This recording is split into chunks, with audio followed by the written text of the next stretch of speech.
She was a refugee, making a name for herself in the U.S. She was born in Cuba.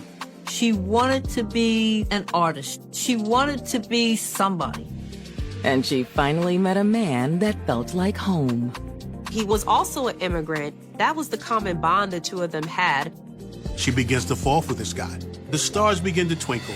But when torrential rains reveal a horrific crime, the entire community is put on high alert. The body had been mutilated and burned in that stream.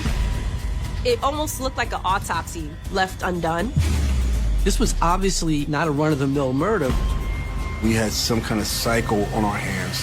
When two suspects implicate one another, the cards of fate send investigators spiraling down a dark and twisted trail. He made the police really creeped out.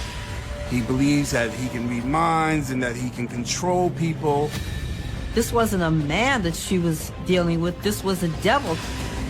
There was blood splatter all over the walls. He was cool. He was collected. He was a killer. Just 30 miles north of Midtown Manhattan lies the village of Spring Valley, a diverse suburb divided between Ramapo and Clarkstown, New York. Spring Valley historically was a resort town and beautiful area, mountains, trees, rivers.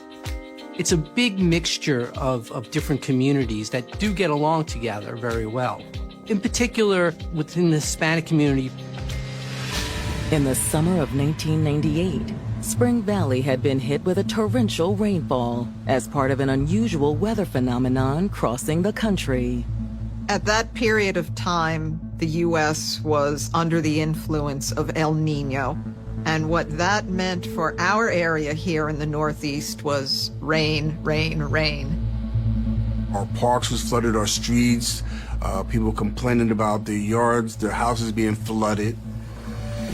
But by Monday, June 13th, the rain has finally subsided. A local resident went out to inspect the water levels in the creek in his backyard. He was checking the drainage because, all the rain that they've been having. Whenever there's rain and stuff, he gets a little flooding, and because of El Nino, it was a lot more rain. However, when the man reaches the edge of the creek, he notices something unsettling. It looked like a body wrapped in some sort of plastic. Oh my God. Oh my God. And horrified, he immediately ran to the phone, called 911, and said, "I think you need to get here now." Investigators quickly respond to the man's home. It's back here. I was led to the backyard of the caller that called it in. The body appeared to be wrapped in some kind of plastic and set on fire, and it was already decomposing. I knew that this was going to be a very difficult case to even start to put together. There was no trace evidence, nothing you might expect at a typical crime scene. The police were able to at least ascertain that it appeared to be a young Hispanic woman, probably in her early 20s. Investigators hope fingerprints will help ID their victim. But they're soon hit with a horrific realization. There's no hands. They're gone? To my shock, the hands on this body were missing. They were actually hacked off. This was something that really took them back. I'm realizing that based on the hands being cut off and the body being set on fire, that this was done to try and prevent us from identifying who this person was. The detectives didn't have a hand, let alone a print. So they had to call the medical examiner. After the medical examiner removes the burned plastic, he discovers even more horrifying details. Not only are her hands severed, she was disemboweled as well. But regardless of the body's condition, the medical examiner is able to ascertain the cause of death. Massive blunt force trauma to the head. This lady was brutally murdered with some kind of foreign object, maybe a sledgehammer. They believe those blows to the head probably caused instant death, which is good because the severing of the hands, the mutilating of the body were most likely done post-mortem, so she didn't have to suffer through that. Unfortunately, a large part of her face is indistinguishable, so they are still unable to identify her. We really had nothing to go on, but luckily I've worked with this awesome officer from Clarkstown who is also a sketch artist. So I immediately contacted him. He was able to duplicate one side of the face to match the other side of the face so that you now had a face in its entirety. This sketch was then put to all the newspapers and television stations in the New York tri-state area. And before long, they get a call from a local man named Stanley Ellis. Anderson. Hi. I'm calling about the girl in the newspaper. He immediately recognized the sketch, particularly the gap in the teeth. It was his missing friend, 20-year-old Beatrice Alvarez. He said that was my friend Beatrice. I hadn't seen her in over a month. I wondered what happened to her. On the cusp of adulthood, Beatrice Alvarez had already experienced more than many people do in a lifetime. She was a refugee from Havana, Cuba. She endured many trials along the way, but she was resilient. Her and her family, they ended up in Queens. But like many hoping to achieve the American dream, the obstacles they faced proved to be insurmountable. They did fall on hard times, and unfortunately it broke the family up. The brother and the sister, they moved away. The mother ended up, I believe, in a homeless shelter. Although she did come from this background where her family struggled, Beatrice did not let that stop her. She became a hairdresser to earn a living. She was talented in that way. Anybody that she came in contact with instantly fell in love with her because she just had that charming personality. She always had a smile. She was always upbeat. She was always determined. But doing hair wasn't Beatrice's true passion. She liked to do hair as a profession, but her heart and soul was really much into the fine arts, and she wanted to be an artist. One of her prized possessions was her sketch pad, and she took it with her everywhere she went. She wanted to be somebody. She wanted to live the artist life. She was trying to aspire to reach the American dream. Having spent much of her life alone, Beatrice also yearned for companionship. And during the spring of 1998, she thought she'd found just that in local shop owner Felipe Rivera. Hey. Hi. How was work? It was good. A little slow, but it gave me time to work on my sketches. She is in love with him and is ready to start this life with him. However, she then meets his friend, Vinicio. Hola, Felipe. Vinicio. Vinicio walks in, and that's all that she can see. Hey, Vinicio, this is my girl, Beatrice. Nice to meet you, Beatrice. Nice to meet you. You two want to grab some lunch today? Ah, man, I can't. I have to stay behind and man the store. Felipe encouraged her to go get lunch with Vinicio. Hey, you two be good. They decide to go out for lunch together, and that was it. She's totally into this guy. It was one moment where they were actually alone together, just talking and getting to know each other, and sparks started to fly. These are amazing. Thank you. I want to be an artist full time, but city can be a lot, you know? Trust me, I get it. Vinicio was also an immigrant. He came from South America, and that was the common bond the two of them had. He's 32, and he seems to have this stuff together. He's got his own place. He's got a job, a good job, too. Vinicio was working at a military manufacturer. It's not easy to survive here, but hard work and determination will get you a long way. You think so? Feels kind of hopeless sometimes. I won't let you give up. You got real talent, B. She opens up herself to a situation where she begins to fall for this guy.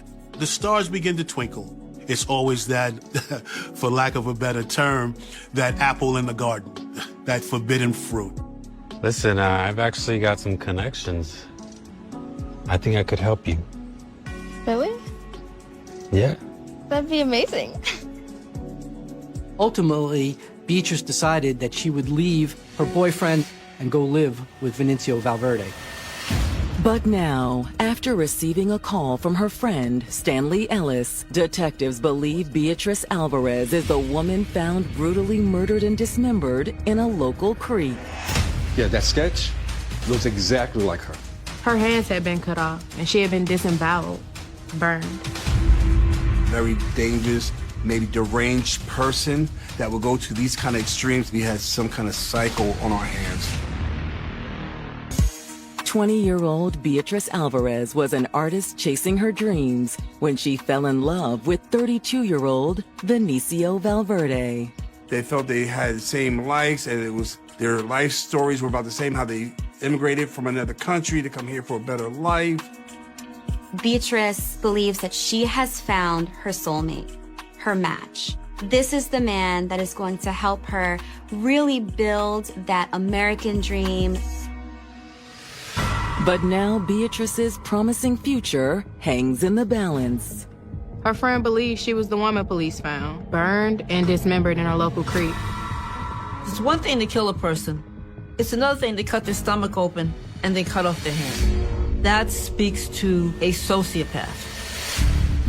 When was the last time you saw Beatrice? It's been a few weeks. He said they knew each other from working at the salon and used to talk and hang out quite often. Then one day, Beatrice was gone. It was really just quite sudden. One day she just doesn't show up and never showed up again. I don't see her for weeks. And then her boyfriend shows up for a haircut appointment. Hey, Stanley. Hey, have you seen Beatrice? He says, what's going on? Is she okay? Stanley says he was surprised by what Vinicio said next. She left me for another guy. He just casually says, well, one night she got into a car with a musician and drove off. A musician? Yeah. I don't know his name, but she left me for him. Did he say where they went? Nope. He didn't give me any other details.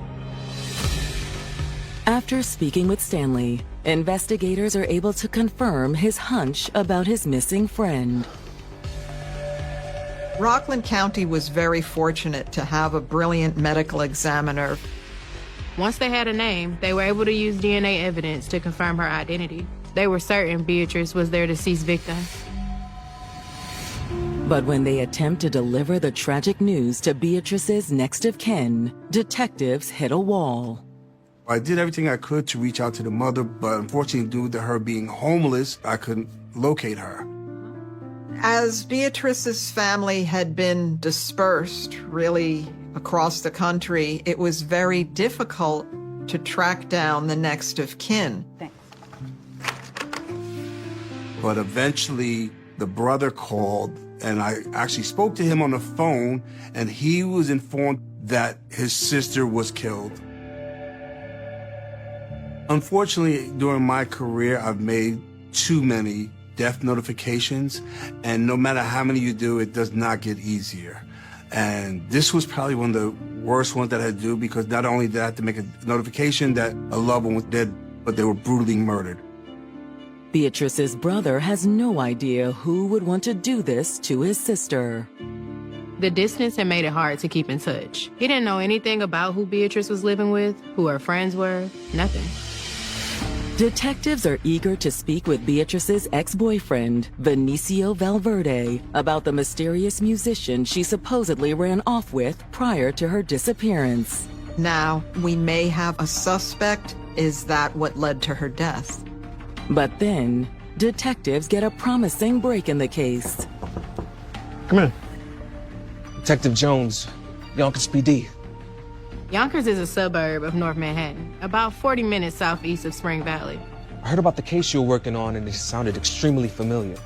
He said they had someone in their jurisdiction that committed almost the same similar type of sadistic homicide. Check it out. The Yonkers detective explains that in August of 1990, a woman named Rosie Vasquez was brutally murdered in their jurisdiction. Yonkers police said that they had arrested and tried a gentleman named Bradford Wise for mutilating his girlfriend Rosie's body almost in a similar fashion to what happened to Beatrice. Rosie was a small, petite Hispanic girl who was then post-mortem terribly mutilated. It fit all the same pattern of Beatrice's murder. However, when it went to trial, the jury found Bradford not guilty. He was acquitted of all charges and walked out a free man. We were sure it was him based on the circumstantial evidence, but we didn't have enough physical evidence to convince the jury. After he was acquitted of the crime, he still calls the police and taunts them with details about where they can find different parts of Rosie's body. It's been absolutely maddening. The police can't do anything about it because double jeopardy, meaning he can't be rearrested and retried for a crime he was already arrested and tried and acquitted of. But Yonkers police are convinced if Bradford got away with murder once, he could have tried to do it again. If it quacks like a duck, it must be a duck. So Bradford became the #1 suspect. It started to really sound like we had a serial killer on the loose.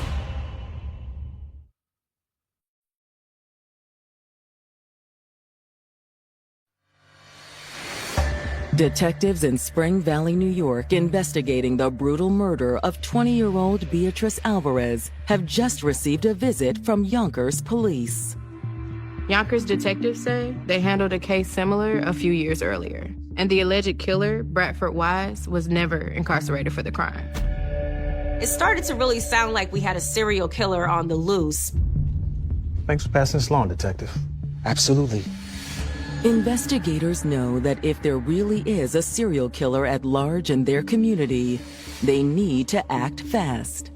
I've got my guys searching for him as we speak. We'll be in touch. They start trying to find Bradford to talk to him. But the next day, their fervor comes to a screeching halt. Anderson. Oh, hey, Detective Jones. Any sign of Bradford? Bradford had recently been arrested on arson charges in a neighboring community. He'd been in jail at Westchester County, awaiting trial since late May. Since police believe Beatrice was killed in early June, it would have been impossible for Bradford to commit the crime. I'm so sorry to get your hopes up. It's okay. We appreciate your help. Just let me know if there's anything else that I can do. Thanks, Jones. That deconstructed the whole idea that they had their guy. It wasn't Bradford. Damn. With their strongest lead now a dead end, detectives shift their focus to their victim's most recent ex-boyfriend, Vinicio Valverde. Hi, are you Mr. Valverde? Yes. So the detectives asked Mr. Valverde if they could speak with him about Beatrice Alvarez.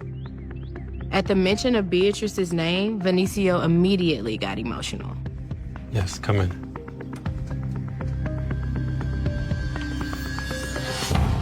I still can't believe she's gone. Vinicio invites the police into his apartment. And something inside immediately catches the attention of detectives. What caught my eye right away was this makeshift shrine, or whatever we want to call it. It had upside-down prayer cards. It had pictures of women, some with pins in them, and it also had what appeared to be a pentagram on the bottom. And in that shrine was a photo of Beatrice Alvarez. It really caught my eye, but Mr. Valverde, he didn't seem too nervous about it. What's that? Oh, it's supposed to give you good luck. He said it was some spiritualism that he hoped would bring her back to him since she had left, and that the shrine was devoted to Beatrice's return. Even though she was deceased, he was hoping she would return to him in spirit. It's our understanding that Beatrice left you for a musician shortly before she was murdered. Is that correct? Yes. It broke my heart. He's not able to provide any other defining characteristics about the musician or where they may have gone. I asked him, how did he meet Beatrice? And it was through a friend that he knew by the name of Felipe, who worked in the city. Beatrice had been dating Felipe. They were living together. When Beatrice and I met, it was like boom, fireworks. He said he never intended to steal his friend's girl, but they had a connection and neither one of them could resist. But apparently he treated her bad. Vinicio says Beatrice opened up to him about her relationship with Felipe, and it raised cause for alarm. He said Felipe was abusing Beatrice and kept her locked up in a room. He was keeping her like a prisoner. Spring Valley detectives are speaking with Vinicio Valverde about the murder of his ex-girlfriend, 20-year-old aspiring artist Beatrice Alvarez. According to Vinicio, Beatrice had a tumultuous relationship with her other ex, Felipe Rivera. He would hit her. He would lock her up. How do you know this? She told me. Beatrice had told him that he was keeping her like a prisoner. He was trying to poison her. He was abusive, and she couldn't get away fast enough. Vinicio says he knew he needed to step in to save Beatrice. He was able to convince her that if she left Felipe and left with him, that he can give her a better life. She was so excited to start this new life that she actually goes back to the shop, breaks up with her boyfriend, and literally packs up what she has, all her life savings and stuff, and goes with Vinicio and ends up moving in with him in Spring Valley. But apparently I couldn't make her happy. Beatrice told him she was going to leave him and left with a musician who lived in Manhattan. Just like that, Beatrice was gone. Vinicio said he hadn't seen her since. But despite Beatrice leaving with the mysterious musician, Vinicio believes someone else is responsible for what happened to her. You know, I think Felipe did this. Vinicio started crying, very, very tearful, and had immediately pinned her murder on her former lover, Felipe. Felipe Rivera did this. He's heartbroken. He's upset. He was assuming that she went back to Felipe and he started his abuse again and possibly took it too far. There's no telling what he's capable of. Detectives fear Vinicio might be right. Police now have to interview Felipe. If even half of what Vinicio was saying is true, maybe he is the real suspect. We locate him in the city, and we have a conversation with him and ask him if he would come back with us to Spring Valley. And he was more than willing to. I just can't believe that she's gone. Even though things did not work out between us, I'll always have love for that girl. Basically, he tells us he was in love with Beatrice, that was the love of his life, and that his friend, who was supposed to just go out on a lunch date with her, Mr. Valverde, ends up taking his girlfriend. Is it true that you were controlling of Beatrice when you were together? Abusive? What? Never. When they tell Felipe all the horrible things his friend Vinicio has said about him, he kind of loses it a little. I mean, if anything, Vinicio was the abusive one. She told me so. Felipe's like, wait a minute. She told me that Vinicio was the one who is the abusive one. And so now you got, he said. She could not stand him. I mean, he was crazy. She wanted my help to get her out. Basically, she's now asking Felipe for money and stuff, and she wants to go back. I feel guilty for even introducing her to him in the first place. I mean, he's shown me his true colors before. This is where it takes a really bizarre turn. Felipe told us that he knew for a fact that Valverde practiced some kind of black magic, and that he believes that he can read minds and that he can control people. It's a stunning claim. But is his story true? As Felipe is telling us about this black magic, I'm really still not sold on it. And then Felipe is telling me how he was trying to give Vinicio a job in his shop. This was a few months before Vinicio and Beatrice met. Vinicio Valverde was trying to offer his services of being what you would, I guess, call a mind reader, a psychic, someone that can heal people. Felipe thought Vinicio's services would be a great addition to his shop, but shortly after being hired, the situation took a chilling turn. This looks good. Something's not right. What do you mean? I guess he felt that the energy in the store needed to be shifted. A sacrifice must be made. And so he had a dove with him, and he wanted to sacrifice the dove in the store to purify it. Wait, Vinicio, this is too much. Fine. You just don't understand. Mr. Valverde instead took out a syringe and put it into the dove, drew out some blood, and then put a drop of the blood from the dove in each of his eyes. Vinicio thought he had power through black magic, power over women, power to control situations. And this is how he used these sacrificing techniques and other rituals. Was Beatrice Alvarez just another one of Vinicio's sacrificial lambs? It's beyond sociopathy. It's beyond psychopathology. Homicide detectives in Spring Valley, New York, have just learned that Vinicio Valverde was exhibiting some chilling behavior before his ex-girlfriend, 20-year-old Beatrice Alvarez, was killed and dismembered. Vinicio was known to practice black magic and did show some violent tendencies. Beatrice's other ex, Felipe Rivera, says he witnessed it firsthand after hiring Vinicio to work in his shop. I'm open to many different spiritual practices, but that was too much, even for me. Felipe was like, I can't be having this in my shop. The tapes of service Vinicio was providing were just way too extreme, so Felipe stopped having him work there.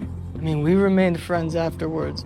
I just thought he was a good guy at heart who had gotten too deep into black magic. But now I believe I was wrong.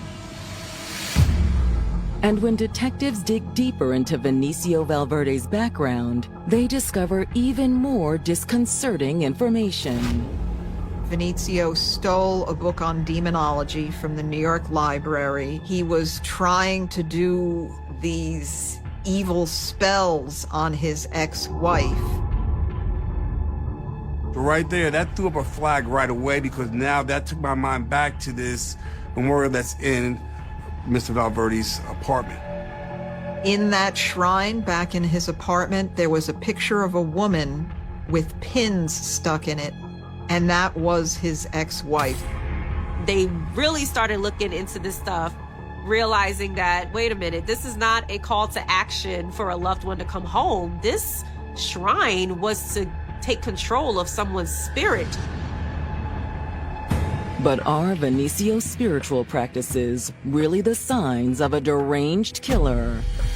The detectives did their research and learned that whenever someone who practices black magic kills somebody, they keep a trophy of the person to keep their spirit under control in the afterlife. They must take a body part and keep it close to them.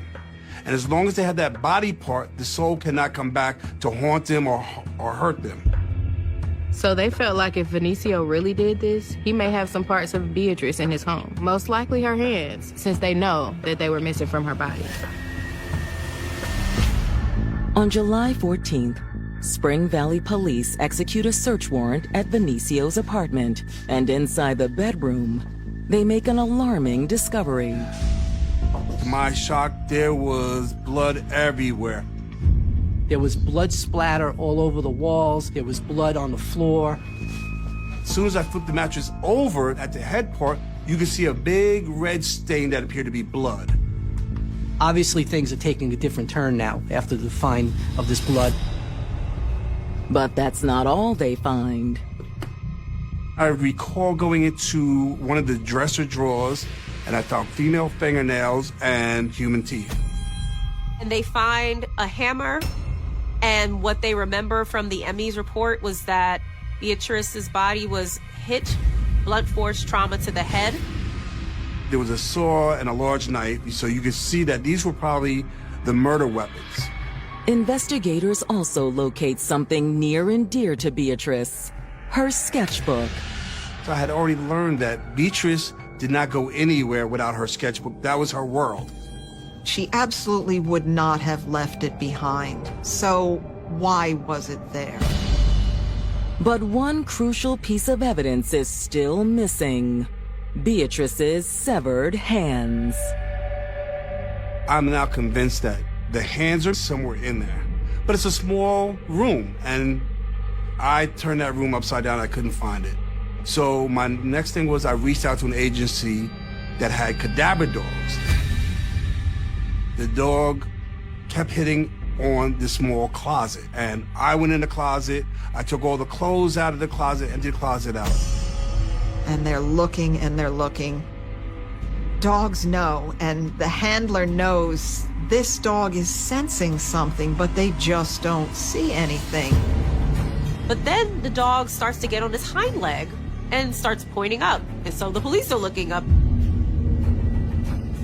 The handler looked up inside the closet, and he saw what appeared to be a false ceiling. I see the handler reach up, and he pulls down this fake and... Down dropped a hand, a mummified hand. Spring Valley investigators have just made a series of gruesome discoveries inside the bedroom of 32-year-old Vinicio Valverde. Police believe that Vinicio killed his ex-girlfriend, Beatrice Alvarez. They found blood spatter and other human remains inside of his apartment. But the most shocking evidence of all is located in the bedroom closet. I see the handler reach up, and he pulls down this fake and... Down dropped a hand, a mummified hand. I hear him yell, he goes, "I found what you're looking for." The only problem was it was mummified. Since the hand is mummified, obtaining the forensic evidence to officially link it to Beatrice Alvarez will be especially challenging. They needed to rush it to the medical examiner and see what he could do. No matter how hard or where I checked, I could not find the other hand. Fortunately, the medical examiner has a plan to rejuvenate the fingerprints from the hand found in Vinicio's closet. He had perfected a method to rehydrate mummified hands. And so, given his technique that he had developed, we were able to rehydrate the hand. They get a fingerprint impression and they send off the prints for testing. And finally, we got that break where it came back that that hand did belong to Beatrice Alvarez. For investigators, this proves without a doubt Vinicio is their man. Now all they need is a confession. They take him into custody and bring him to the police headquarters. We found some very interesting things at your place, Vinicio. Once they tell him the hand was in your apartment, it matches Beatrice. Does he break down at this point? Absolutely not. He is not admitting to anything. I didn't kill her. He was calm, he was cool, he was collected. He was a killer. You guys must have planted it. So as a last-ditch effort, he now tries to blame the police for planting the hand in his closet, which is absurd. Someone is framing me. I swear. At this point, detectives are done listening to Vinicio's excuses. He never really owned up to it, but based on the overwhelming evidence, we were convinced already that we had enough. Vinicio Valverde is charged with second-degree murder for the killing of Beatrice Alvarez. He was not charged with murder in the first degree because you need more mitigating factors. First-degree murder is very difficult to prove because you have to have the perfect set of circumstances to prove first-degree murder. In this instance, the cops did not have witnesses. The body wasn't found until way after the fact. And Vinicio definitely isn't going down easy. While he was pending trial, there was a moment where he tried to kill himself with a bedsheet. He tries to end his life so he doesn't have to face his punishment. Thank God the corrections officers were on duty and they caught it right away and they prevented him from taking his own life. After his failed suicide attempt, Vinicio is strictly monitored until his trial begins in July 1999. This is a person who was aloof, who really didn't have too many social connections, but heavily relied on connecting with the spiritual world. And as the prosecution presents their case, they explain how Vinicio's connection to the spiritual world intersected with a dangerous obsession that led to murder. It was my view of the evidence that we had that this was what you would kind of call a crime of passion. The theory of this is that Mr. Valverde met this gorgeous young lady, instantly fell in love with her. He was very jealous of her, very controlling of her. And his involvement with black magic was starting to make her feel really uncomfortable. Prosecutors say that eventually, Beatrice had enough. Where do you think you're going? I can't stay here anymore, Vinicio. You lost your mind? I'm going. You're not who I thought you were. Beatrice was planning to exit the relationship. And that was the ultimate slap in the face for a person like this. It was an insult to his masculinity, to his alleged powers of black magic, and he couldn't let that go. It was my argument to the jury that if he couldn't have her, then nobody would. So he carried out his most sadistic ritual yet. First, her skull was bashed. Show you who I really am. And then, after she was killed, he proceeded to humiliate and dismember the corpse. He found a way to remove her from this physical world in efforts to connect with her in the spiritual world so that she would never leave him. After that, Vinicio put her body in plastic bags and took it to a secluded area to burn. But when the body didn't burn completely like he had hoped, he decided to take what was left and throw it in a local creek. For a while, Vinicio thought he got away with murder, but then the storm hit. He didn't expect that weeks later it would flood so bad to push her body downstream, where she was eventually discovered. Oh my God. Oh my God. After a week-long trial, it takes jurors only 5 hours to return with a verdict. It didn't take long for the jury to come back with a verdict of guilty. And Vinicio was convicted of second-degree homicide. Mr. Valverde was sentenced to the maximum under the law of 25 years to life. He is currently serving that sentence. At the trial, there were some family members that did attend on behalf of Beatrice, so it was really satisfying that we were able to bring the family members of Beatrice Alvarez some sense of justice, given the viciousness of this crime. He was denied parole in May of 2023. With her killer now behind bars, Beatrice's memory lives on in those who knew and loved her. We lost a major, I want to say an angel, a true American dream. You're talking about somebody that came from Cuba, came here with nothing but a dream. Just imagine what this young lady could have been today.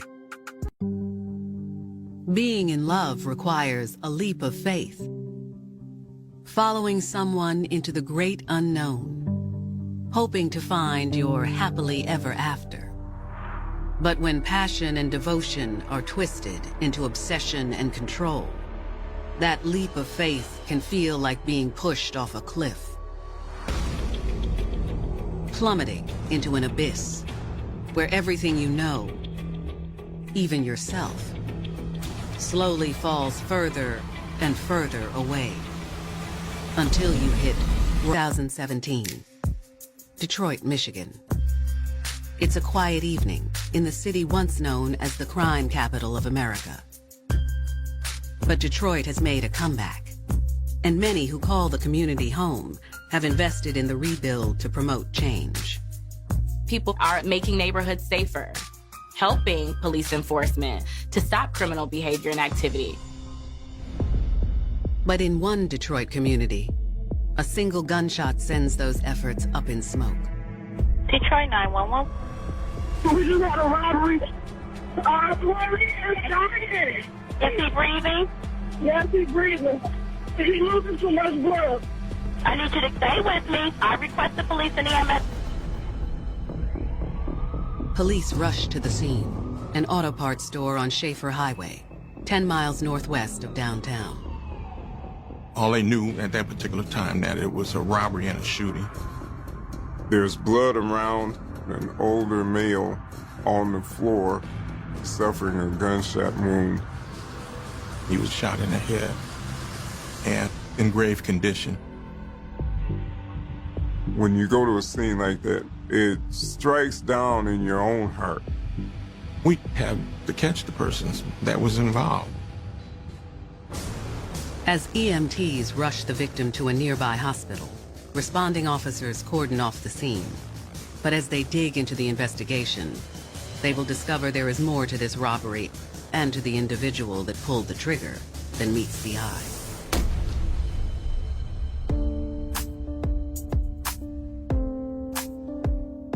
"23-year-old Detroit native Shante Anderson was a dedicated mom to her young daughter of 4. She's a young single mom, doing the best that she can. The pregnancy had been a bit of a shock to Shante, as well as to the child's father. We was in a year-long relationship, and unbeknownst to me, I was pregnant. The father didn't stick around after the baby was born, but that only made Shante more determined to provide for her little girl. She said, I'm a strong woman. I can do this myself. I want to be able to take care of her. So I'm going to go ahead and try to become a professional woman. My goal was to become a preschool teacher. So I went to school for early childhood development. Shante leaned on her family while she studied toward her degree. I had family support. When it came to my daughter, my mom and my sisters still watch her while I worked and went to school. With a close family and a beautiful baby girl, Shante felt lucky. But there was one thing missing. Most young women at that age desire some form of companionship. She said, I don't need a man to help me, but I want somebody that I can love. And Shante soon found love with an old family friend, 39-year-old Leviticus Cooper. I knew him, most of my life growing up. He was a friend of my dad's and my uncle's. Even though Leviticus was 16 years older than Shante, she felt safe with him. There is this paternal element to it, protector, provider, father figure. All of these elements make it very easy for someone to fall in love. If I ever needed anything, I could just call him. Without a shadow of a doubt, he was there to fix it. For Shante, her connection with Leviticus grew even stronger after a death in her family. When my uncle passed away, he had stuck around and helped my great-grandma. It kind of attracted me to him. They started talking. They started really connecting.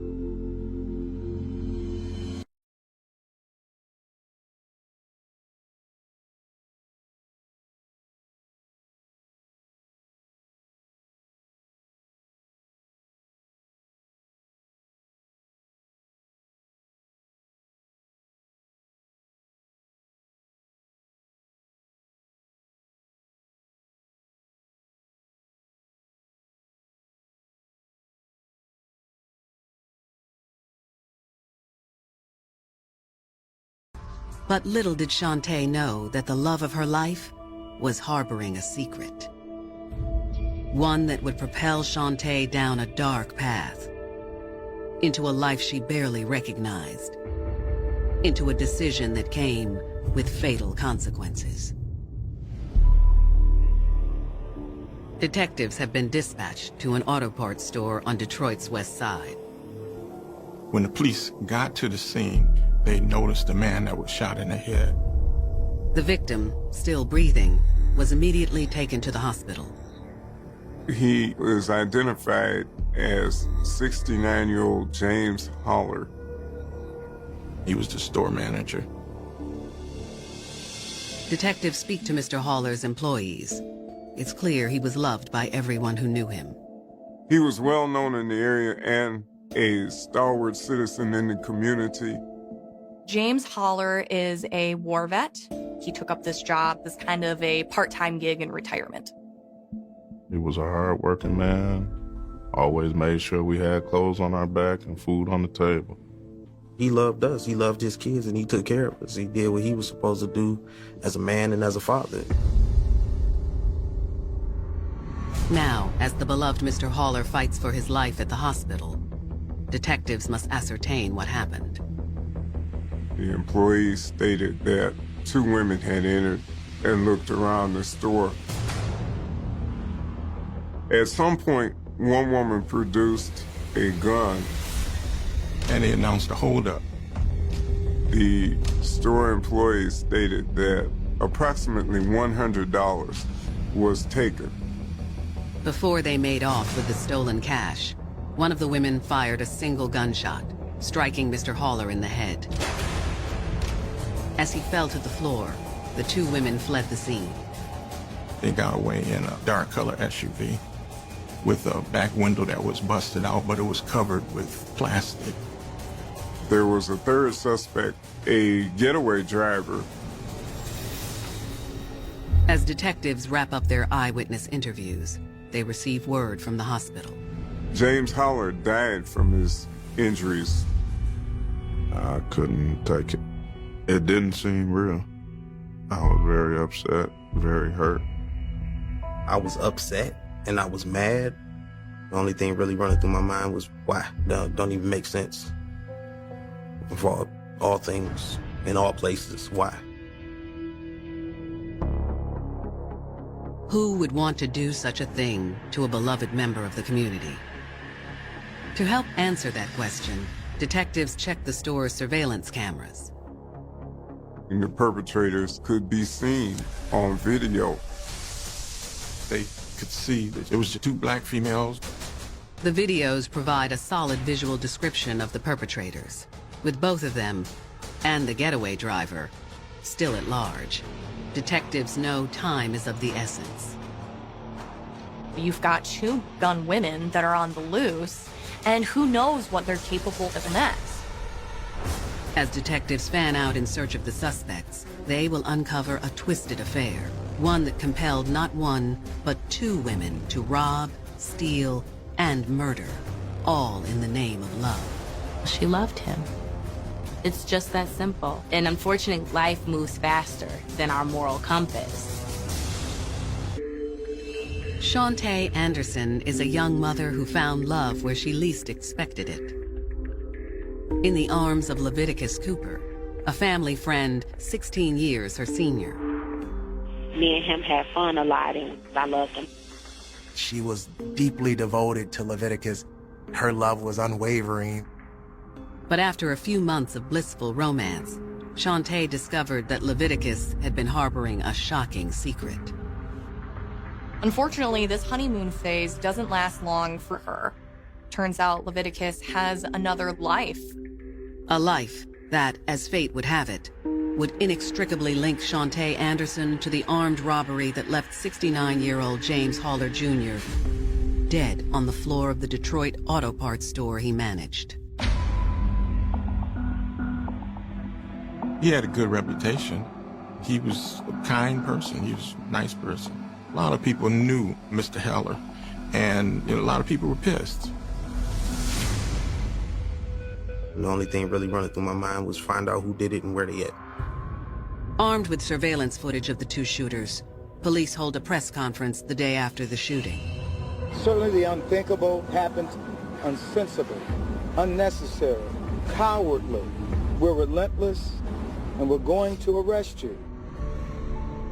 The victim's family also made a plea for the perpetrators. I just want to say, you took something that can't be replaced. That man raised me, took care of me, fed me, made sure I went to school every day. You see the family talking to the crowd and, all these microphones and all these cameras right in front of your face. You try to just suck it up and do it in the mere effort to try to find who killed your loved one. Turn yourself in, because God gonna get you if the police don't. God gonna get you. You gotta pay for what you did. You took a father away, you took a husband away. It was quite emotional. The wife, the children, everyone was upset. You didn't have to shoot him! You didn't have to shoot him! Police released the store's surveillance videos of the crime to the public, hoping someone in the community can ID the suspects. We need you to call us, anybody with information. This family wants justice. We want justice. There was a lot of publicity when this particular crime occurred because Mr. Holler, the victim, was a very popular person. Tips pour in, and one caller says the woman in the video looks like a friend of his, named Shantae Anderson. Detectives immediately run a background check on Shantae. They didn't find anything bad on her in her background. They found that she was trying to get an associate's degree. They found out that she had a kid. In fact, police find evidence that Shantae is active in the fight against crime in her hometown. She was being an activist for the community, helping police enforcement to stop criminal behavior and activity. She volunteered her help to the Detroit 300 organization. Now, Detroit 300 goes around helping victims of crime and bringing attention to the most outrageous crimes. So clearly she has a desire to help and give back. Was this a case of mistaken identity? Or did Shantae suddenly break bad? And if so, why? Detectives head to Shantae's last known address in hopes of speaking with her. A lot of times, right at the point where you just know this is the person, and then you have to start all over. She says, no, there's been a mistake. Believes she found her soulmate in older man Leviticus Cooper. He's a man that is familiar to her, the stable figure, a man that has been around for many years, who she can depend on and rely on. But Shantae would soon discover that the relationship wasn't built on trust, but rather on deception. And despite all the lies and prevarications, she'd wind up doing the unthinkable, all in the name of love. On November 3rd, 2 days after the murder of James Holler Jr., Detroit detectives stake out what they believe to be the home of Shantae Anderson, one of the female suspects caught on tape during the shooting. They do surveillance on her last known address, and they see a woman matching her description leaving that residence. Police have a photo of Shantae, and this woman looks exactly like her. They go up to her and say, Shanta, put your hands up. She says, there's been a mistake. I'm not Shanta Anderson. Detectives ask the woman to show them some identification. She didn't have any ID on her. Since she has no ID and she can't prove who she is, the police take her into custody. At the station, detectives interrogate the unidentified woman. Do you understand we're conducting a criminal investigation? For me? November the 1st, around 5 o'clock, where were you? I was at home. The woman continues to deny that she is Shantae Anderson. Okay, I'm just gonna show you a picture real quick, okay? Who is that? That's Shantae. That's my sister. Investigators realize they do in fact have a case of mistaken identity. We made a mistake. We thought you were your sister. And I apologize. When's the last time you saw her? I haven't seen her since like the summertime. My boyfriend and her boyfriend got into it. Who's her boyfriend? I only know his nickname. What's his is name? Nut. Do you have a phone number for him? No.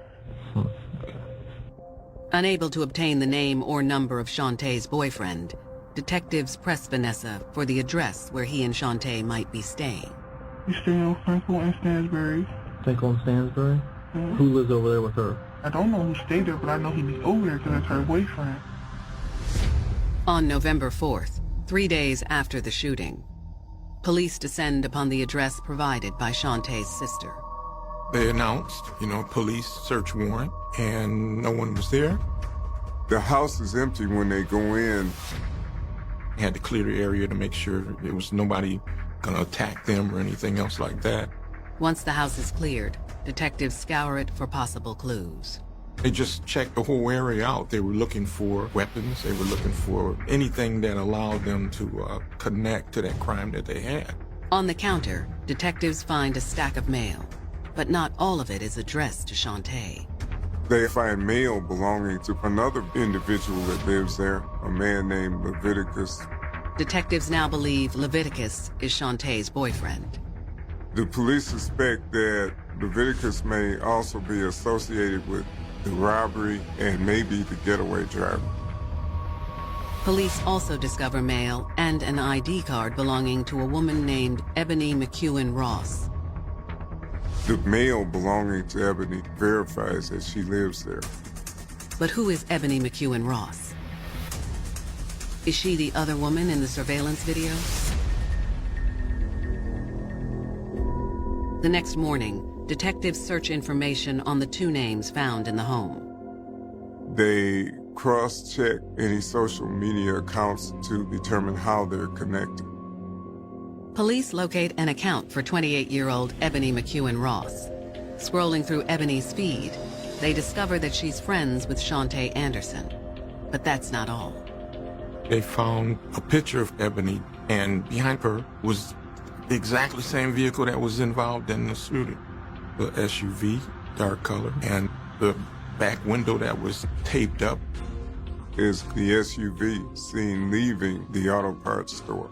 Investigators find that Ebony has an SUV registered in her name. Detectives put out an APB for Ebony's vehicle. They also put one out for another vehicle, one that's registered to Leviticus Cooper. The police now believe they have identified 3 people involved in the robbery. It isn't long before the APB on Leviticus's vehicle pays off. Police did pull Leviticus over and they were able to arrest him. Once Leviticus is in custody, he spills the beans on a romance involving not just Shantae Anderson, but Ebony McEwen Ross as well. A romance that was the catalyst for the murder of James Haller Jr. These 2 women will do or die for their man, no matter what. 69-year-old James Haller Jr. Detroit police have identified 2 prime suspects in the case: Shantae Anderson and Ebony McEwen Ross. Surveillance video shows both women there at the store where they committed this armed robbery. The investigation has also yielded another person of interest, Leviticus Cooper, whom police believe to be Shantae's boyfriend. Leviticus may also be involved in the robbery, maybe also the getaway driver. While Shantae and Ebony seem to be in the wind, police have tracked down Leviticus and have brought him in for questioning. Detectives ask Leviticus about his relationship with Shantae Anderson. Leviticus characterizes it as something different than the once-in-a-lifetime romance envisioned by Shantae. We've been messing around for a year and a half. You guys have a romantic relationship? Yeah, we sexual. But it's what Leviticus says about Ebony McEwen Ross that really piques detectives' attention. We've been messing around for 5.5 years. There was some type of love triangle going on. I mean, you consider them girlfriends, right? Yeah. How'd this happen? I was messing around both of them. They found out about each other. According to Leviticus, Shantae was initially devastated to learn that he was seeing another woman. This crushes Shantae because she's in love with him. Not that Ebony was exactly thrilled to learn about Shantae either. They know that it was few. I'm saying I'm not gonna be neither one of y'all. He was sleeping with both of us, and she looking at me like this is my man, and I'm looking at her like this is my man. These women are having to vie for time, affection, commitment, attention. So it does create this kind of messy system of competition. Leviticus says that's when he offered a solution that he described as a win-win-win. Leviticus proposed that they all be in a relationship together. Because I got love for both girls, man. Leviticus says Ebony seemed cool with the proposal, but that Shantae had some misgivings. Though eventually she came around. She's thinking, if I leave, I'm no longer going to have this man in my life. I'm going to be alone. She decides, I think I can deal with this. I agreed to it mainly because I loved him and I saw the good in him. When you love somebody like that, I have no choice but either to accept it or reject it. That tells you that he has a command over both of the women, that they would even say this is an okay thing for us to do. Leviticus is a strong personality. Both the women are romantically attracted to him, and it almost becomes cult-like. And they're your living girlfriends, right? Yeah. He has two women that are there for his pleasure to support and provide for his emotional needs as well. For any man to have two girlfriends living together, know about each other, and are totally satisfied and okay with that. Very unusual relationship. But there was one person who Leviticus had no desire to make room for. Shantae's 4-year-old daughter. Where's her daughter at? She's not at the house, right? No. Her daughter ends up moving in with her mother. It was a big dysfunctional relationship. Detectives are stunned by Leviticus's candid revelations. But what they really want to know is if Shantae and Ebony were behind the murder of James Haller Jr. Leviticus wastes no time throwing both his women under the bus. These two dead, right? There's no question, right? The question was asked, well, were you the driver? And he says no. I think you're lying. I swear to God, I ain't got nothing to do with this. I'm telling you the honest to God truth, sir. I would never tell him to do no like that because I love him so much. I wouldn't put him in harm's way. Leviticus explains he didn't even know about the crime until the day after. He says that after the crime, he met up with Miss Anderson and she told him what occurred. She wanted you to meet up with her?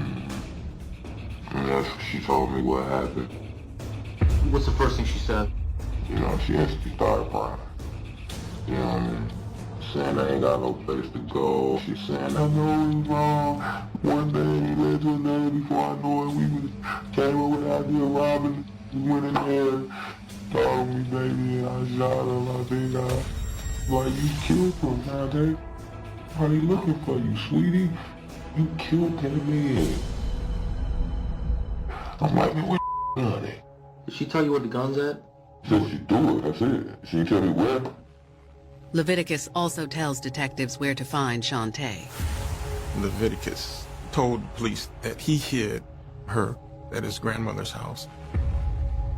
When you receive information on where a wanted person may be, you want to take the right steps and be cautious, especially if that person may be armed at that time. As for Ebony, Leviticus claims he hasn't seen her. Where do you think she's at? I'm not gonna lie, I have no idea. Detectives asked Leviticus what drove these two women, especially a once hard-working single mom like Shantae, to commit such a brutal crime. Leviticus thought that the motive dealt with the fact that it was his birthday. They wanted to surprise him. They wanted to buy him a gift. So they decided, because they had no money, to rob this store. Detectives find that statement hard to believe. But with Ebony McEwen Ross still MIA, detectives shift their focus to bringing Shantae Anderson into custody. Police goes to the house. They surround it. They're hoping that she'll surrender peacefully. She gave herself up. They arrested her without any kind of situation or anything. However, Ebony is nowhere to be found. With Shantae in custody, detectives hope they'll soon learn the true motive behind this seemingly senseless shooting, and how a good girl like Shantae wound up on the wrong side of the law. I feel like if I was not dating him, I wouldn't have been put in no situation. The two women who they believe is responsible for the robbery murder that killed James Haller Jr. She comes out of the home and surrenders without incident. Back at the station, detectives grill Shantae about her involvement in the crime. I'm gonna be honest with you guys, I've worked around the police a lot. I'm very smart. And it's not that I don't want to answer your questions, but I prefer just to get a legal advisor's advice. That's fair, but you know, it's some pretty hefty allegations that's been levied against you. Yeah, that's right. Okay, so you know, when you put it all together and it goes over to the prosecutor's office, they're gonna make their decision whether you say anything or not. Okay. Detectives lay out the charges against her. For Shantae, it's an almost out-of-body experience. It didn't feel real. That's not me. Actually taking somebody's life. I've never been in trouble in my life. It just felt like, no, this can't be. People suppress information. If I don't say it out loud, and if I keep convincing myself I'm a good person, then it never happened. With Shantae still refusing to answer questions, detectives decide to terminate the interview. Between Leviticus Cooper's initial statement and the surveillance video from the shooting, detectives have enough evidence to charge Shantae with felony murder and armed robbery.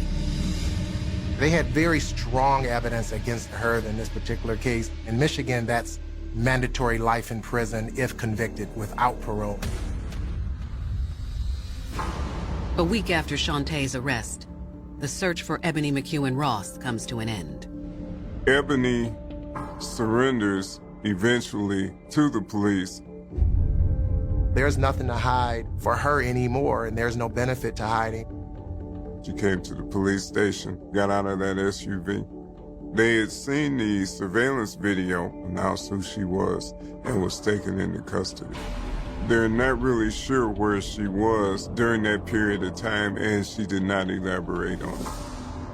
Unlike Shantae, Ebony has plenty to say to detectives.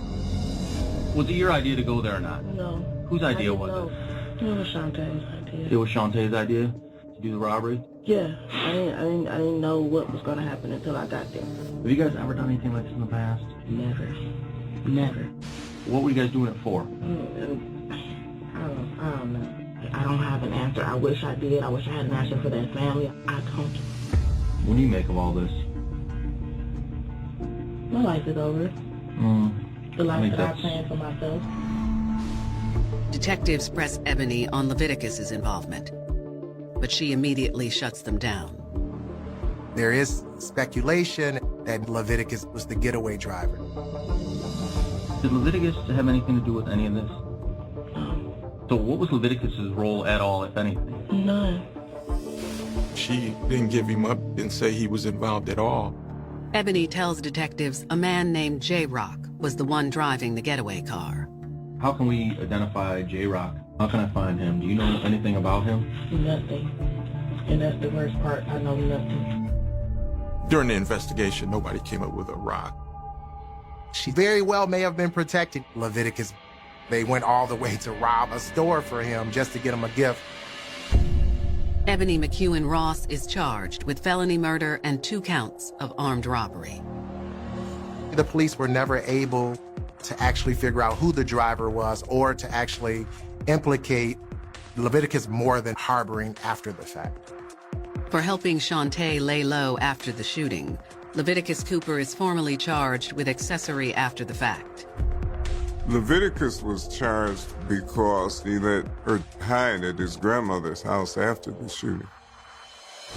With Leviticus, Ebony, and Shantae all in custody, one question remains. What truly led Shantae Anderson to pull the trigger that fateful day? In my professional opinion, women commit crimes for men because of love. It doesn't have to be rational. It doesn't have to be logical. She loved him.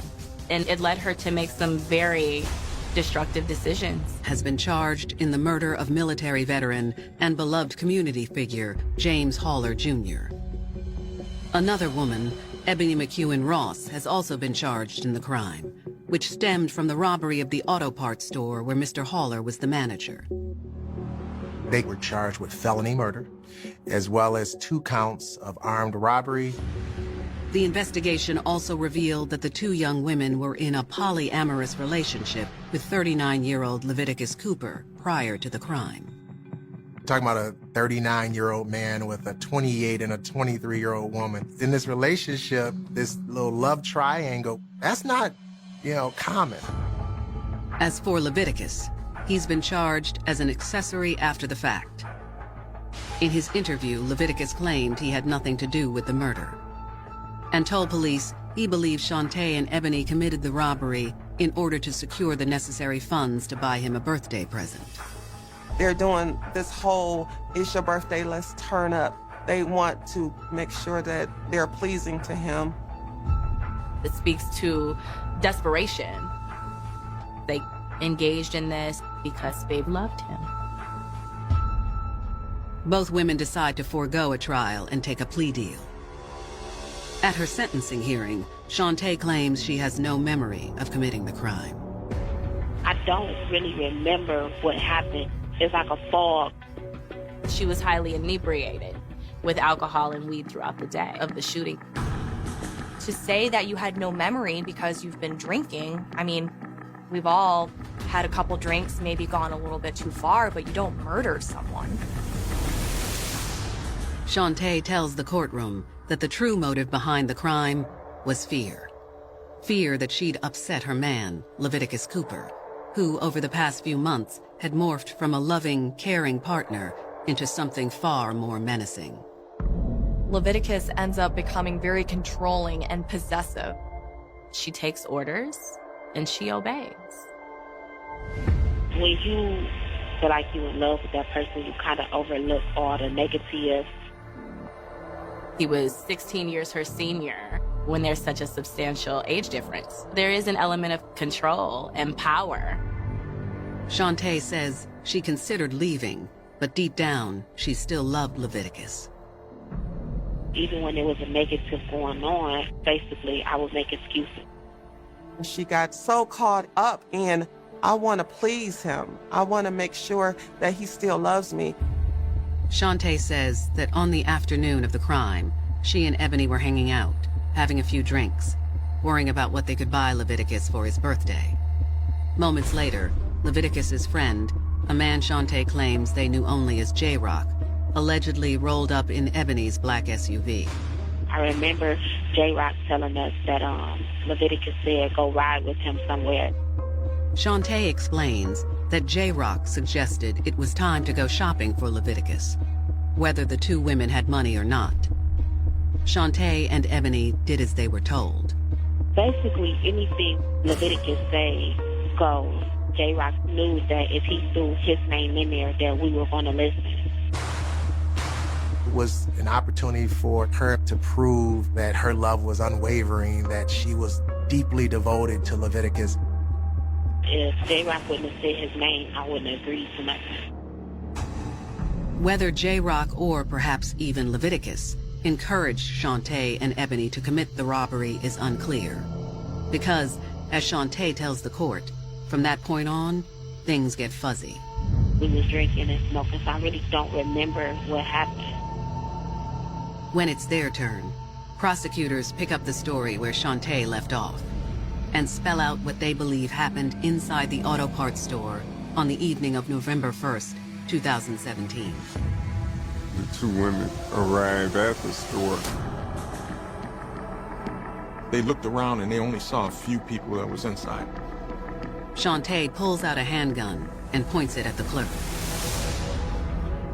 Ebony starts taking the money out of the register. Mr. Haller came out of the back. She raised the pistol and fired. A single shot struck Mr. Haller in the head, causing him to collapse to the floor. They ran out immediately after that. The women jumped in the passenger side of the SUV. There appears that there was a getaway driver, but no one actually saw that individual. It's a gruesome picture the prosecution paints. One made all the more gut-wrenching by the impact statement given by Mr. Haller's family just prior to sentencing. Mr. Haller's wife, she's obviously very distraught, very angry, and very upset. She tells Miss Anderson, "You don't realize what you did. I wish I could hang you." The judge sentences Shantae Anderson to 30 to 60 years in prison for her role as the shooter. I was just pretty much numb, and I signed the plea deal and I left out the courtroom. Shantae's lack of emotion doesn't sit well with the victim's family. You made a poor life decision. Own up to it, instead of trying to be a little punk and run from it. Or at least show some damn remorse. At her sentencing hearing, Ebony McEwen Ross receives a sentence of 21 to 50 years. Ebony was very remorseful. She stood in front of the judge in tears.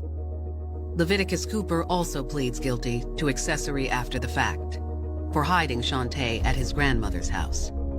These women will spend a good chunk of their lives in prison. He ends up getting 2.5 years probation. As for the mysterious J-Rock, detectives were never able to locate him. Some of them question whether he even existed at all. I believe that it was Leviticus that was driving. They could have been protecting him for the sake of protecting him because he was their lover. In the eyes of the law, justice was served. But nothing can ever bring James Haller Jr. back to his family. I have my moments where I cry. His presence is missed. He didn't just die, he was taken from me. It's been rough. He was my hero, my Superman. As for Shantae's daughter, she too has suffered the ripple effects of that fateful day in 2017. Ultimately, other family members have to step up and take care of the child. Think before you go do something stupid. You can turn people's lives upside down, including your own. This is not how life was supposed to be. They say that faith makes all things possible, and that love makes all things worthwhile. But what happens when you take that leap of faith with Mr. Wrong? How far is the fall? And once you've hit rock bottom, is there any way back up? Even though Shantae says she's not going to be defined by this. Every time Shantae got into anything, Two-Face, Pepe, call my mama. I wasn't there. And that's like my biggest regret, that I wasn't there for him.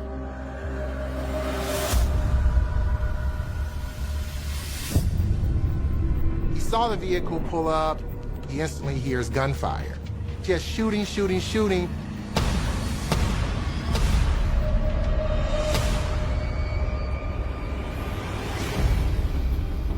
When you're in a relationship that is hostile and volatile and unpredictable and unsafe, you do reach a breaking point. People do act different ways. People may be frightened, people may be angry.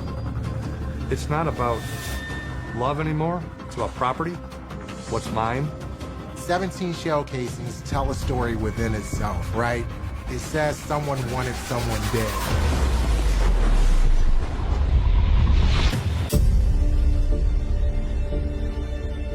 August 27, 2017.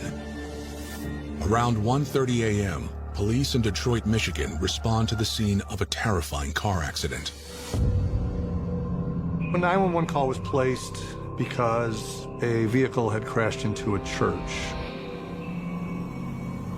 One of the walls in the parking lot, a vehicle had driven through the wall of the parking lot, and they believe they saw a person inside the vehicle. Responders get to the scene, and they notice a 20-something-year-old man slumped over, barely breathing. At those hours, it's typically pretty quiet. The person was driving eastbound on Mack Avenue. It looks like they lost control around this location. You can see the tires in the grass. He went through a 3-foot high brick wall, and then his vehicle came to a rest in a parking lot. Upon closer inspection, officers spot evidence of a reason for the crash. They notice bullet holes on the driver's side of the vehicle, as well as blood dripping from the man's body. EMS now arrives and discovers that the person is shot. There's a chest wound. Now it's turning into a different investigation. First responders are able to identify him as 29-year-old Jonte Brooks. They jump into action, and they rush him to the hospital because they try to save this man's life. Jonte Maurice Lewis Brooks was born in 1988. His mother, Teresa Brooks, had him when she was little more than a child herself. Jonte is my firstborn. I was really happy when he first got home, and my mom took care of him because I was just 17. So she took care of us together, you know. Jonte grew up in a loving, close-knit family. He had 3 brothers, 1 sister. Unfortunately, Jonte's father was not in the picture, so he took it upon himself at a very early age to be the man of the family. In high school, Jonte's charm made him popular with the girls in his class. But he only had eyes for one young woman in particular, named Dewayna. He can stay away from her, she can stay away from him. So they were like together. They had a great relationship. They went to the prom together. It's beautiful.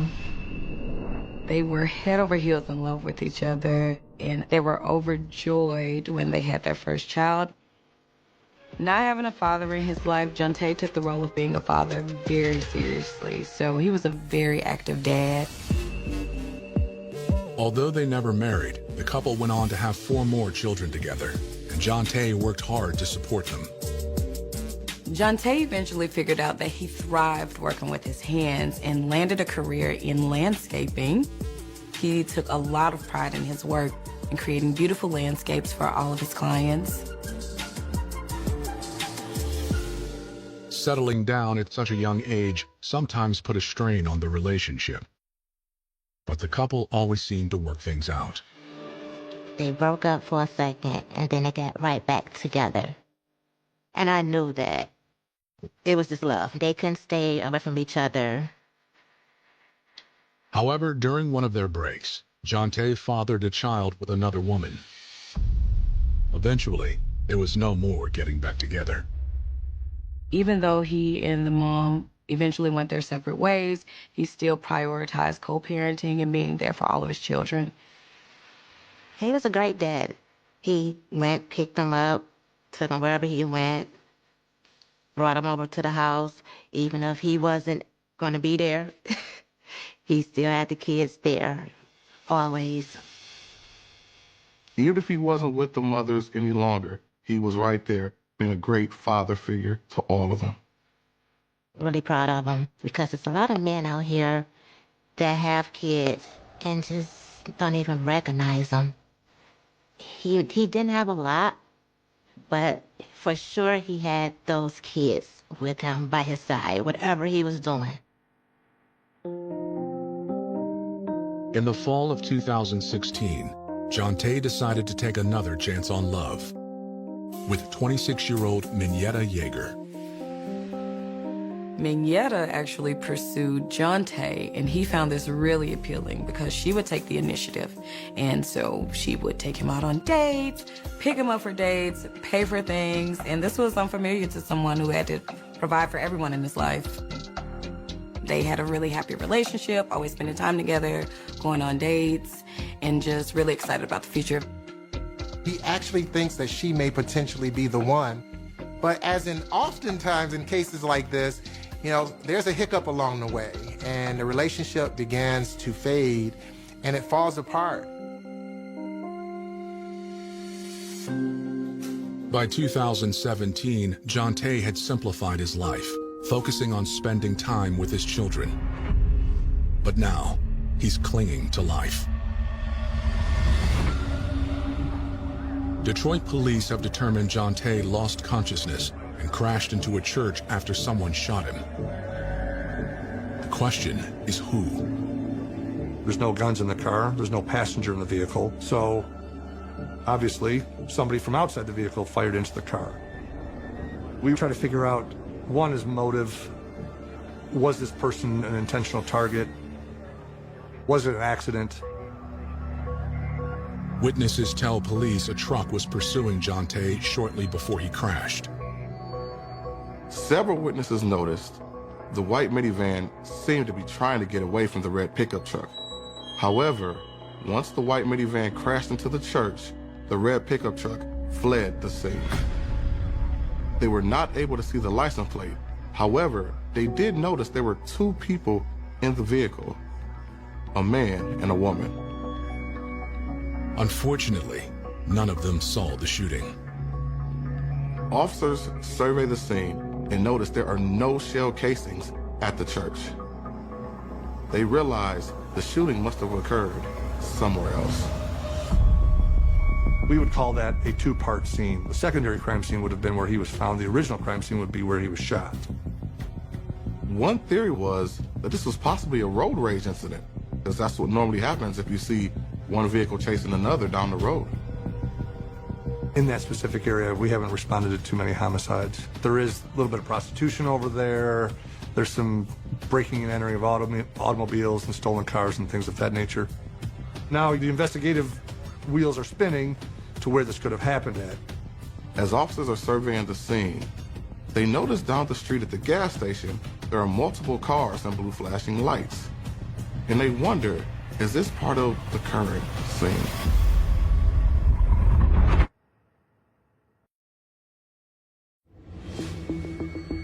In the early morning hours of August 17, 2017, Detroit police begin their investigation into the shooting of 29-year-old Jonte Brooks. Before they've even finished interviewing witnesses, they receive some tragic news. Unfortunately, the paramedics were not able to save his life, and he does die at the hospital. He was killed from a single bullet that went through his right shoulder and went through his lungs. So now you have a murder investigation. And now, where was he murdered? Flashing lights from patrol cars at a gas station nearby tip off officers to the possible location. Coincidentally, there's a crime scene just down the street. A second call that had come in for shots fired at the gas station. Officers at the scene were quickly able to determine that the two incidents were connected. When investigators arrive, they find evidence of a relentless attack. 17 spent shell casings scattered on the ground. Officers notice all 17 shell casings are the same, so they seemingly come from the same weapon, meaning there's probably just one shooter. After Jonte was shot, he tried to get away. Unfortunately, he succumbed to his injuries, swerved and drove right into the church and crashed. You have a two-part scene, so we would have to break those two up and then have evidence techs or our crime scene services section document each location. 17 shell casings tell a story within itself, right? It says someone wanted someone dead. Officers talk to the gas station owner, and he says he then noticed a red pickup truck pull up and a white minivan pulled up right next to it. He heard some arguing and heard some gunshots, about 6 or 7 of them. The owner tells police that when he ran to the window, he caught a glimpse of the shooter. The gas station owner noticed it was a young black woman shooting at the white minivan. At this point, the white minivan pulled out and sped off. The woman followed, shooting on foot at the white minivan, then jumped back into the red pickup truck and tried to follow him. Unfortunately, he's unable to provide a description of the driver or the license plate. People don't look out the window and expect a homicide to happen and say, I'm documenting it step by step by step. I'm looking at my watch. Okay, it's now. They're not doing that. You know, you're busy doing this. All of a sudden you hear something, you look, and you only capture this much. Luckily, the gas station has security cameras covering the entire area. What's better than the witness account is the video at the store, which captures the event in its entirety from start to finish.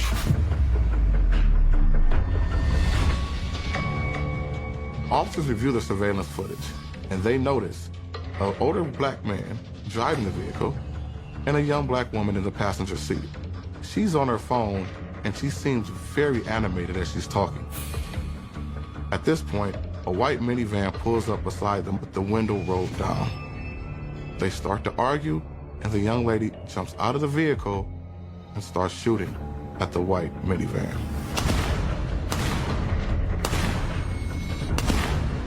Based on the video footage, there wasn't any delay, there was no physical contact, there wasn't any of that.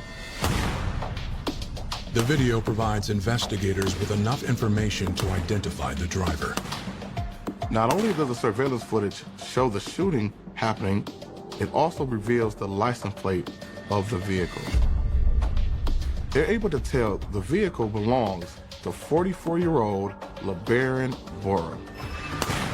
The officers check his DMV photo, and they notice there is a resemblance to the person in the surveillance video. The officers also realize he lives in the neighborhood of the gas station.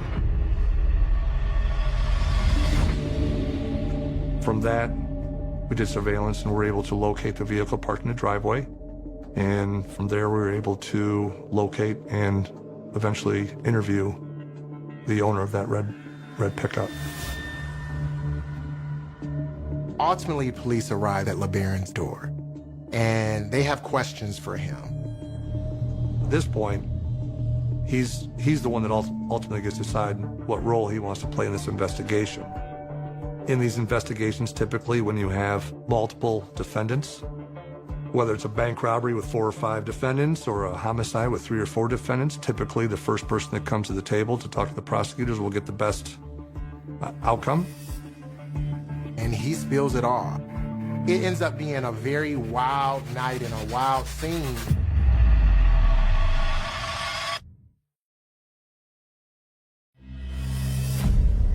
Detroit police are questioning 44-year-old LeBaron Borum, one of 2 suspects identified at the scene of Jonte Brooks' murder. According to LeBaron, he was simply in the wrong place at the wrong time. He says he was strictly trying to be a good Samaritan, and he just got caught up in a very bad situation. LeBaron says it began with an argument between 2 strangers on his front lawn. LeBaron tells the officers his son ran into the house and told him, "Dad, there's a van that ran up onto our yard." At this point, LeBaron went outside to see what was going on. What he says is that he notices there's a female and a male, they're arguing, there's some type of altercation going on. Ultimately, he says the male gets into the vehicle, and it appears that he's about to run the female over. She ultimately gets out of the way, and he drives on in this white van. LeBaron tells the officers he does recognize the lady from the neighborhood. It is 27-year-old Minetta Yeager. He knew the man arguing with Minetta as well. It was her ex-boyfriend, Jonte Brooks.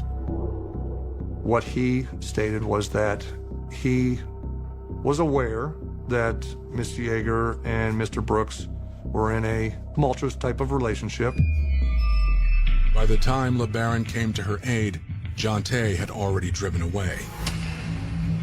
He went to help Miss Yeager, thinking that this was a woman in distress. And she ultimately says, hey, you know, yes, can you go after this white van? That's my mother's van. I gotta get it back. I'm concerned. My boyfriend just attacked me and he took the van. He had no clue that she had a gun on her. So he ultimately lets Miss Yeager into his vehicle and they drive off looking for this white minivan. While they were chasing Jonte, Mineta called police to report the van stolen. Then she called Jonte. Miss Yeager said her plan was to try to keep Jonte on the phone as long as possible so the police can get to him and he could be arrested. There's some heated words being said back and forth. Ultimately, he also hears that they agreed to meet up on the east side of Detroit at a gas station in the area of Van Dyke and Warren Avenue. And this would have been around 1 o'clock in the morning on August 27th. When they get to the gas station, there's no Jonte. And so, you know, she instantly calls Jonte on her phone. She argues with him, why didn't you show up? Well, apparently he did show up because he says that he noticed that she was in a vehicle with another man. He's not too happy about that, according to her, and he has choice words. She indicates to LeBaron that he ultimately makes a threat towards her, saying he's gonna kill them. At this point, LeBaron was reconsidering his decision to get involved. But he ultimately agreed to drive to another gas station. LeBaron tells the officers Jonte pulled up about a minute later. But then they started arguing because he was highly upset. He says something to apparently push her buttons. She immediately gets out the vehicle and pulls out a weapon. And she starts to fire into the vehicle that Jonte is in. Mr. Brooks, without hesitation, just hit the gas and took off. In the course of the shots being fired at the vehicle, Mr. Brooks was shot. But the harrowing encounter wasn't over yet. At this point, LeBaron is terrified. He didn't know what just happened. He wanted to just get out of there. However, Ms. Yeager jumped back into the vehicle and told him to just drive. As Jonte is attempting to get away, he's obviously shot and he's obviously hurt because he then pulls into the lot of a church which is nearby on Mack Avenue and at that point collapses. LeBaron seeing this and Miss Yeager seeing this as they're chasing him, they then decide to pull off and keep going. What LeBaron indicates to the police is that he noticed some lights behind him and, you know, he freaks out. He saw the police coming and he did not want to be a part of that at all. He decides to turn down a side street. He ultimately makes his way back home. And strangely enough, he says that Miss Yeager just gets out the vehicle and walks back home. Doesn't say a single word. And from that point, he says he doesn't hear from her ever again. In fact, you know, he doesn't hear anything else until police arrive at his door.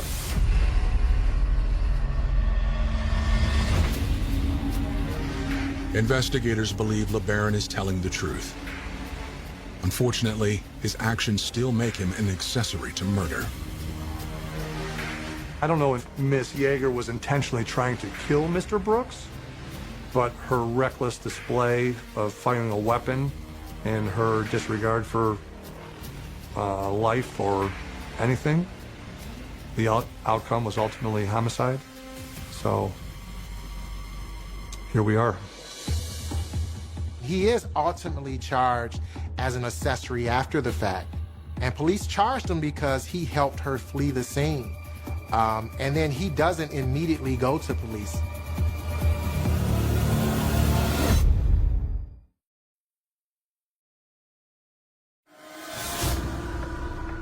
Hours after the murder of Detroit native Jonte Brooks, Investigators are searching for the woman accused of shooting him. Jonte's ex-girlfriend, Minyetta Yeager. They also reach out to Jonte's loved ones to notify them of his death. That Sunday morning when I woke up, I'm in Vegas. I woke up, I looked at my phone. My phone is flooded with mixed texts and messages. So I listened to one of my voicemails. It was my youngest son. And he said, "Ma," he was crying. He said, "Ma, I can't believe this. This girl killed your son." I called home. I said, "What is going on?" My youngest son said, "Ma, I just got back from the hospital. I had to view him. He said she killed your son. I just lost it. I lost it." After recovering from the initial shock, Jonte's family tells police they feared something like this might eventually happen. What we had learned through the investigation was it was a tumultuous relationship. So while things started out great in the beginning for Jonte, the transition happened when things got a little more hostile in the relationship. So Miss Yeager started calling him a lot, stalking him, accusing him of being with other women, popping up unannounced at his family's house. I always heard her in my home, but I never cared to meet her or anything because she was loud, you know. Every time she came to my house, she was always loud.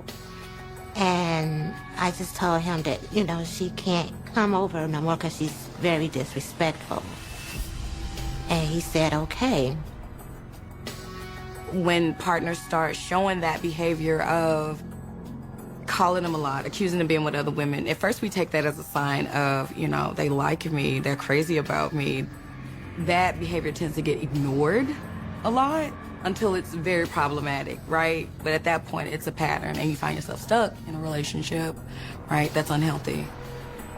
I know there was a lot of 911 calls back and forth for the domestic situations between her and him. So there was definitely, from a long-term perspective, there was a build-up.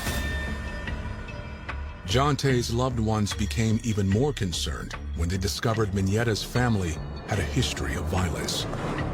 Unfortunately, Minyetta was no stranger to this type of violence. Her sister years prior had murdered her ex-boyfriend and his current girlfriend. I told my son, I said, "Jonte, Minyetta is dangerous. Stay away." He was young. He said, "Okay, I know, Mom, I know." But he didn't. In August 2017, 2 weeks before Jonte's murder, the family says he and Minyetta got into a heated argument. Miss Yeager was very erratic and emotional at this time. Jonte's mother showed the police officers her ring camera. And it shows Mrs. Yeager standing outside her house, banging on the door, yelling for Jonte to come out. He refuses to come out. However, finally, he does come to the door. They got into it. She bust out all my windows in my front of my house. And then she also bust out the window in my car. But despite Minyetta's alleged violent outburst, Jonte refused to get police involved. In a case where you have the male that's the victim, what we oftentimes see is that they don't go to authorities for numerous reasons. One is they're not believed. Those type of cases, unfortunately, aren't taken seriously. And also, it's that male stigma, right? You want to be tough and to go to police or to go to friends or loved ones and say, "Hey, I'm being abused by this female." Well, takes a little way away from your masculinity. So men feel a little ashamed. You rather walk away. And that's what Jonte was doing here. Crazy. Crazy. Instead, he finally decided to break up with her. August 27th, that's the day he got killed. But that Friday before, I talked to him, and he was like, Mom, I see what everybody is saying. I gotta get away from this girl. I say, Jonte, I agree. He said, I got to get away. When you're in a relationship that is hostile and volatile and unpredictable and unsafe, you do reach a breaking point, and you don't want to hear from that person anymore. You cut them off completely, and a lot of times that is not well received. The night before he died, Jonte agreed to meet up with Mignetta one last time. What we know is that on August 26th, Jonte is contacted by Miss Yeager, and she's insistent. She wants to meet with him. She wants to talk. He's trying to tell her, no, it's over. I'm moving on. There's nothing else, I need to talk about. And she wants to meet him at his aunt's house, which is not far from where she lives. Mignetta was always bribing him with money and gifts. Even if he says no, she will still come around. If he don't react the way that she want him to react, she will sit in the driveway and just blow on the horn. Just lay on the horn. So this particular night, she did this. Jonte didn't want no problems, because this was my sister's house. And she was beating on the door at first. My sister came to the door and told her that Jonte is asleep.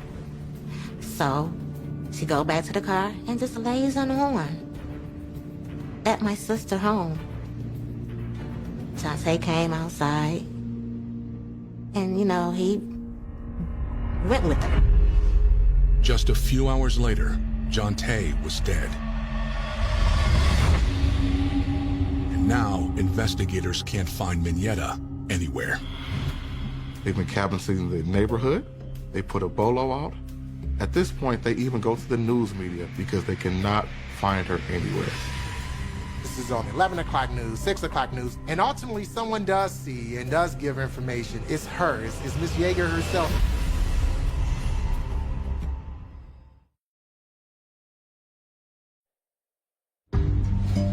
Less than 24 hours after fatally shooting her ex-boyfriend, Jonte Brooks, Mignetta Yeager turns herself in to Detroit police. She was transported to our holding facility, which is the Detroit Detention Center, and I went and interviewed her there. But I believe that she had an opportunity to speak with a lawyer before she turned herself in, so our interview was very short. The story Mignetta tells police is quite different from the one they've heard so far. Mignetta claims she's the one who ended the relationship with Jonte, not the other way around. She says she was abused by Jonte for months now. And at this point, she went to the mother's house because she finally had the courage to break up with him. She says that once she told him that she wanted to break up, he went crazy.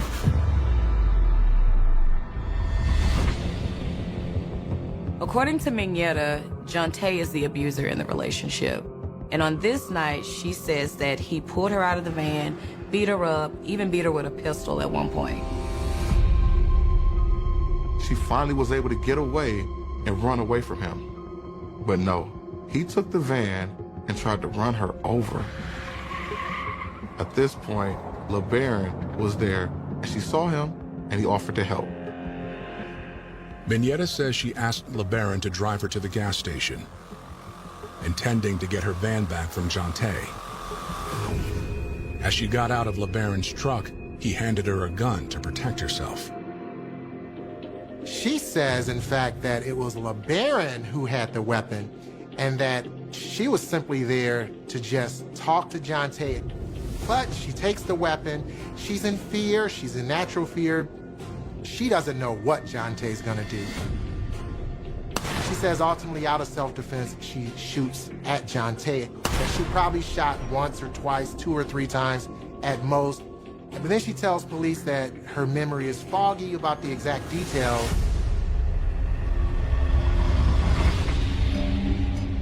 Investigators are skeptical of her claims.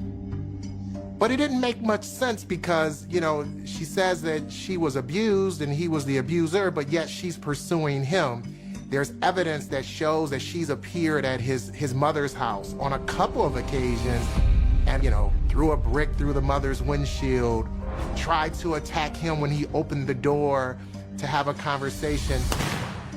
She says she shot 2 or 3 times at most, but we know from the physical evidence that there were 17 shell casings there at the gas station. The police had a tough job in this situation because on one hand we have Manyetta who is reporting abuse, and then on the other hand they also have contradicting reports where she was the abuser. In a situation of domestic violence, you'll see signs of abuse. You'll see black eyes, you'll see broken noses, you'll see fat lips and cuts and scars and things of that nature. But in this situation, I don't remember any type of injuries to her. Now, there was a day or two that had passed, so could have something healed. I'm sure there's probably some doctors that could argue one way. There's some doctors that could probably argue the other. However, in this situation, I didn't see anything obvious. I think that people in general expect a bad woman to act and look a certain way, that this person is going to be meek and timid and scared and crying. And in my experience, you don't know how you're going to act. People do act different ways, so we have to investigate. Manyetta's statement also raises another question. Miss Yeager said LeBaron gave her a gun, but LeBaron said Miss Yeager just brandished the gun. So where did the gun come from? It's a very important detail because if LeBaron, in fact, did hand her this weapon, well, maybe this is not a first-degree murder case. Maybe this is a second-degree murder case or manslaughter. When investigators re-interview LeBaron Borum, he says Manyetta is lying. LeBaron says he doesn't own a gun, does not have one registered to him or anything. The police even search his home and do not find one. But Manyetta doesn't appear to have the gun either. In murder cases, you know, oftentimes the defendant, especially when they've had time to flee the scene and head home, you know, they'll discard the weapon, they'll throw it somewhere, they'll hide it someplace, they might pass it on to someone else. Police did search for the weapon but couldn't find it, which is not unusual. But they have enough evidence. There's a misconception that you need a firearm to prove a homicide occurred or to charge somebody with homicide. That's not true. The video evidence is pretty damning in and of itself. On August 30th, 2017, Manyetta Yeager is charged with first-degree murder. At her arraignment, she shows little remorse. It was like around her birthday, and she told the judge, well, can we get this on because my birthday is coming up, so I want to get out of here. And the judge say, Miss Manyetta, this is a homicide right here. You're not getting out that fast.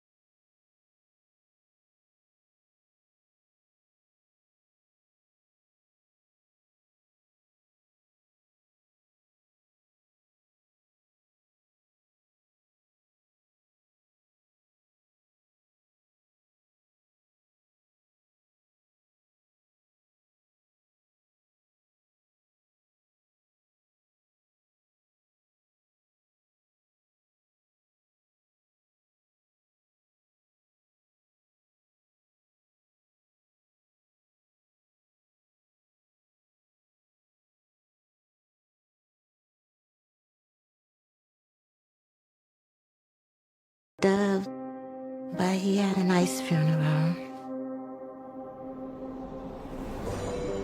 Nearly a year later, in August 2018, his accused killer, Manyetta Yeager, goes on trial.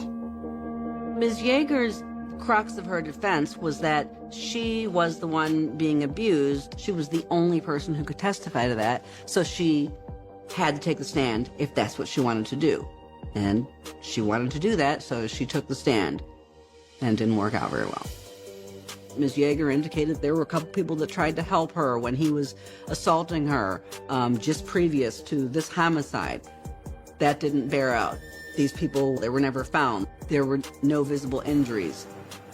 Mayetta is a liar. She was saying that he was beating on her. If he was beating on you, why all the time you're at my house? Why I have to always ask my son to keep you away? We couldn't keep you away. Prosecutors focus on the night of the shooting, arguing the evidence clearly shows Mineta was the aggressor. Video evidence was very specific to show that Miss Yeager went to that gas station with one intention, and one intention only, and that was to seek revenge to Mr. Brooks for taking her vehicle. She didn't get out of the car and flag him down and stop him and say, let's talk, reach her hand out for the exchange of keys. The wheels were still rolling, and she was already out of the neighbor's vehicle and firing at Mr. Brooks. In domestic violence situations and tumultuous relationships, it's not about love anymore. It's about property, what's mine. And I think people ultimately become property to each other as well. You belong to me. In previous situations, Jonte had kind of acquiesced. This time he was staying true to what he wanted, and he drove off from her, and she did not know how to respond to that, and that led her into a rage. After a 3-day trial, the jury finds Mineta Yeager guilty as charged. We were able to have Ms. Yeager convicted of first-degree murder, and that is mandatory life in prison in the state of Michigan. And the judge asked her, did she have anything to say to me or the family? She said no. She was looking directly at Dwayna and really smiling, which is evil. Pure evil. LeBaron Borum is also convicted of being an accessory after the fact. He serves less than 2 years in prison.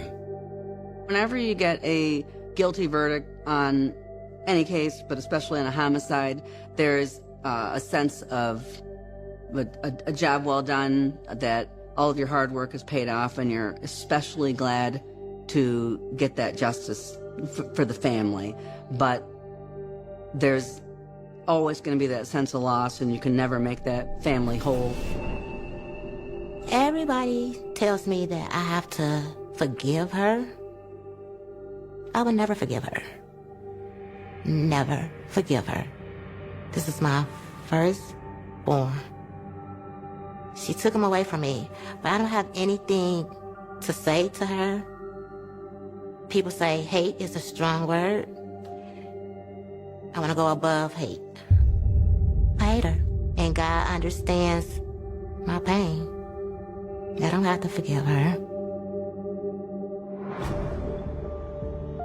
If anyone can learn anything from this, it's to make sure that you do report abuse, that you let your loved ones know what's going on, you let others know what's going on. Most importantly, you let the police know. I wasn't even there for him, and that was hard. I wasn't there. Every time Jonte got into anything, Two-Face, call my mama, anything.